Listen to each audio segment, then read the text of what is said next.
This content is produced by Pass the CSLB, an independent audio-first study companion for busy California B general candidates.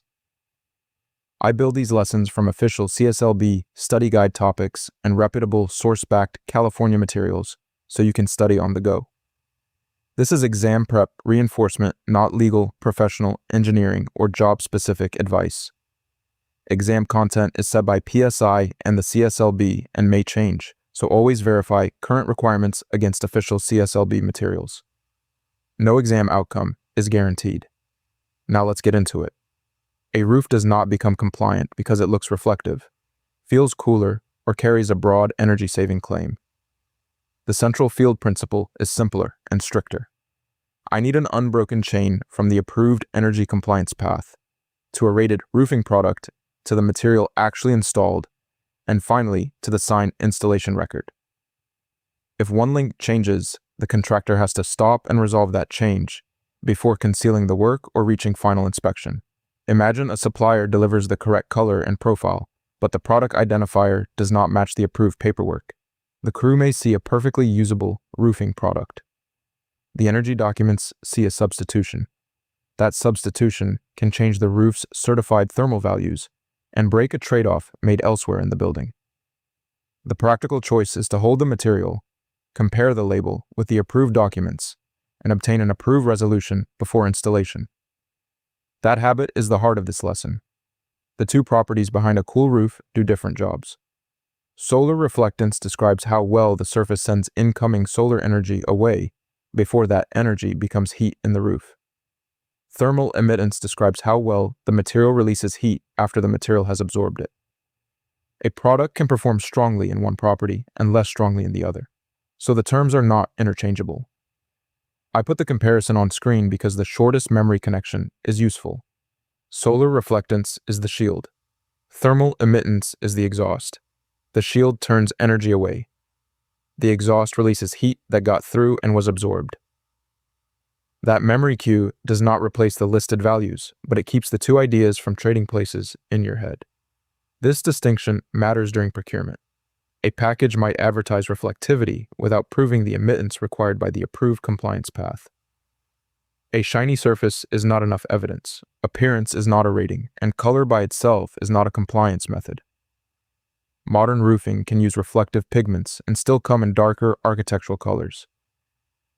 I judge the product by certified performance and the project documents, not by whether it looks white.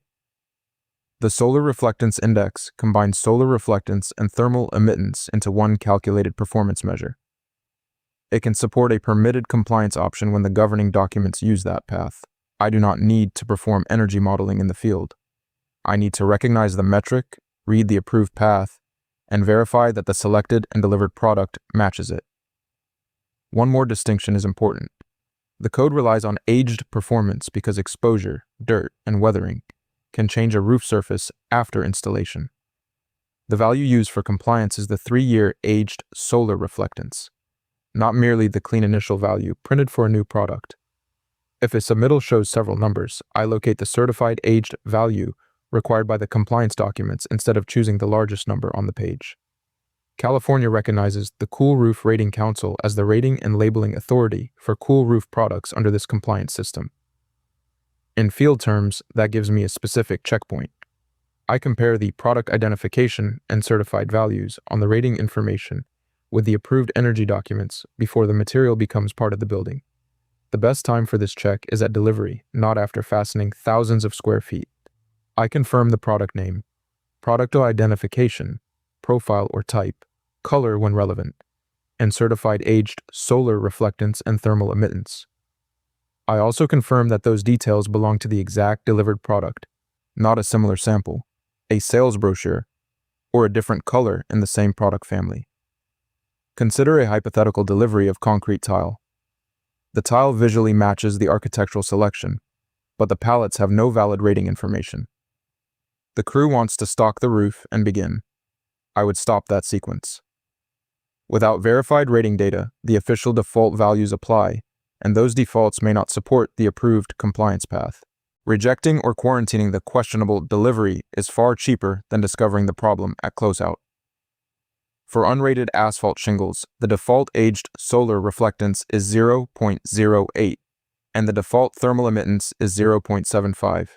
For other unrated roofing products, the default aged solar reflectance is 0.10, and the default thermal emittance is also 0.75. Those are default inputs, not a contractor's permission to declare the roof compliant. The approved project still controls. This is why a generic marketing statement is weak evidence. A claim such as energy efficient may describe a product generally, but it does not establish the exact certified values or confirm the product identifier used for the project. The field decision is document matching, not label collecting. I want the rating information to agree with the design record and the installed material. If the supplier proposes a substitution, I do not silently compare one number and approve it myself. A compliance path may depend on interactions elsewhere in the building. I send the substitution through the project approval process and preserve the response. My role at the General B level is verification and coordination, not redesigning the energy model. Roof geometry and project scope determine which set of requirements needs attention. For this topic, a low-sloped roof has less than 2 units of rise for every 12 units of run. A steep-sloped roof has 2 units of rise for every 12 units of run, or greater. That dividing line matters because the prescriptive treatment can differ by slope and climate zone. I use the slope classification as a routing decision, not as a complete answer. After identifying low slope or steep slope, I return to the approved energy documents and the applicable statewide climate zone path. I do not memorize one roofing value and apply it to every California project. The value and permitted compliance option must come from the correct project path. Existing residential work has another important screen. The statewide prescriptive cool roof alteration requirement described in the source material is triggered when the project replaces more than 50% of the existing roof area. The words more than matter.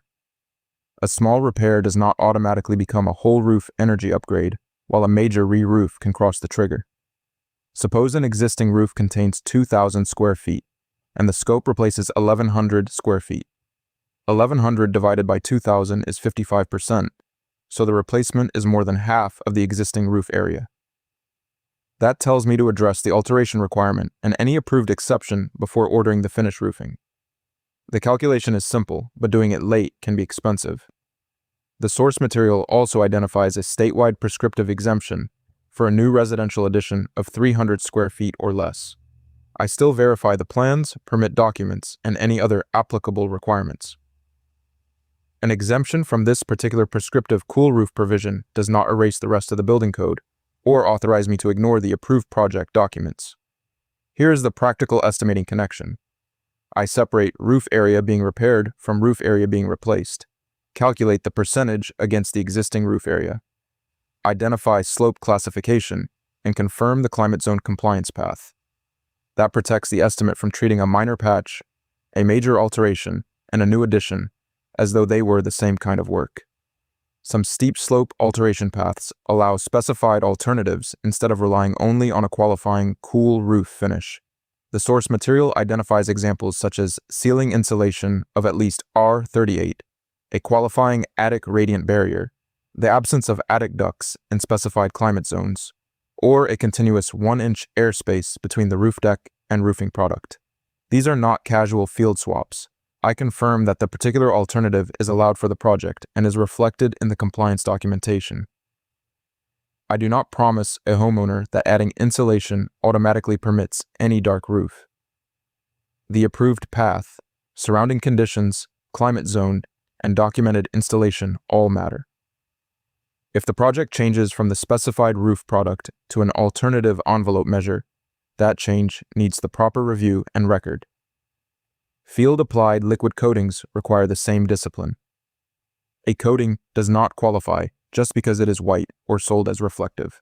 The installed system has to satisfy the applicable product requirements, and the coating must be applied continuously at the manufacturer's required dry film thickness for the substrate. The relevant durability criteria include initial elongation, tensile strength, and moisture permeance. Imagine a crew thinning an elastomeric coating to stretch the material farther. That shortcut changes the installed thickness and can leave the system outside the manufacturer's requirement. It also undermines the durability properties relied on for the approved product. The immediate field response is to stop, confirm the specified coverage and dry film thickness, document conditions, and correct the work according to the approved instructions. A pale count alone is not proof of finished thickness. This is one of the shorter why connections worth remembering. A field-applied coating becomes the exposed roofing surface. Its thickness and continuity are part of the installed product, not cosmetic preferences. When the crew changes either one, the crew has changed the performance being documented. Cool roof compliance does not expand the legal scope of a General B license. Business and Professions Code.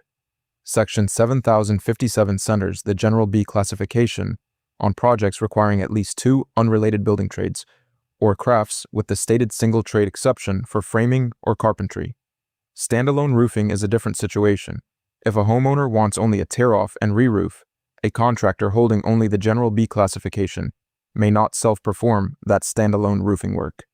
The lawful paths described in the source material are to hold the appropriate C39 roofing classification or subcontract the complete physical roofing installation to a properly licensed C39 contractor.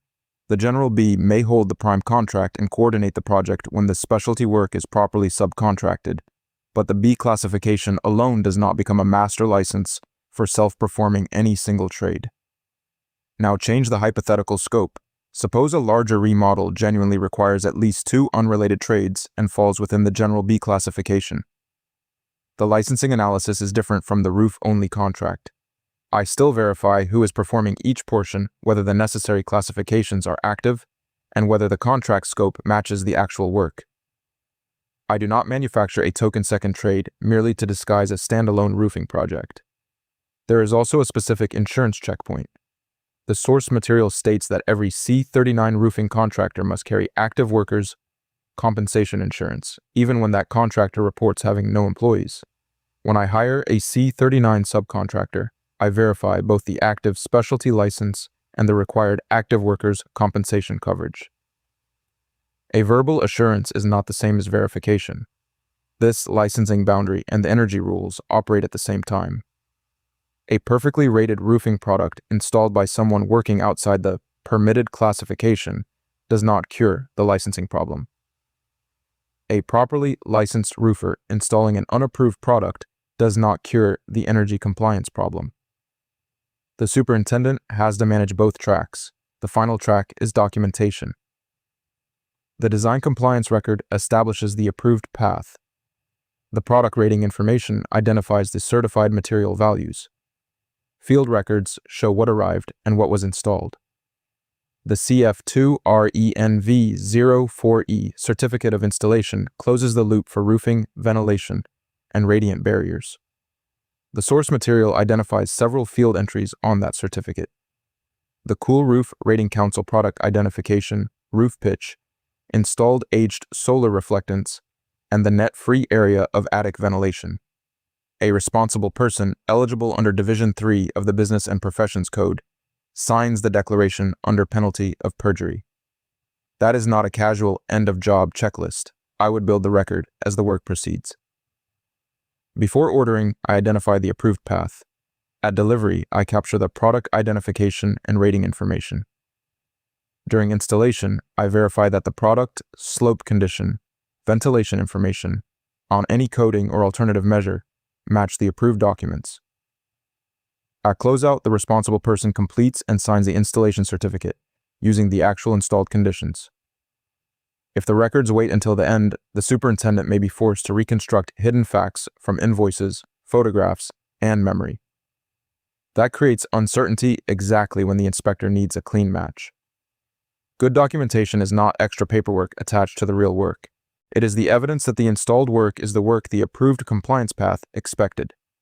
When I find a mismatch, I treat it as an open issue rather than editing the paperwork to fit the roof. I identify the difference, hold affected work when necessary, route the issue to the proper project authority, obtain the approved resolution, and preserve that resolution with the closeout record. The certificate should describe reality.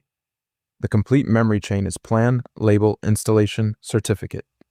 First, read the approved compliance path. Second, match the exact rated product before installation. Third, supervise the actual work, including triggers, alternatives, and coding requirements. Fourth, complete the installation record from verified field facts. Around that chain, keep the general B-scope boundary separate and clear. I made an audio practice quiz for this specific episode. It is audio-based. The questions are read aloud and you answer by tapping, so it works for people studying while driving, working, or otherwise on the go. Go to the description below this video. You will see a link that says Pass the CSLB. Tap it. It will take you straight there. If you have any questions about anything I covered, comment below and I will help if I can. Subscribe so you can stay on track through every episode until you get your license.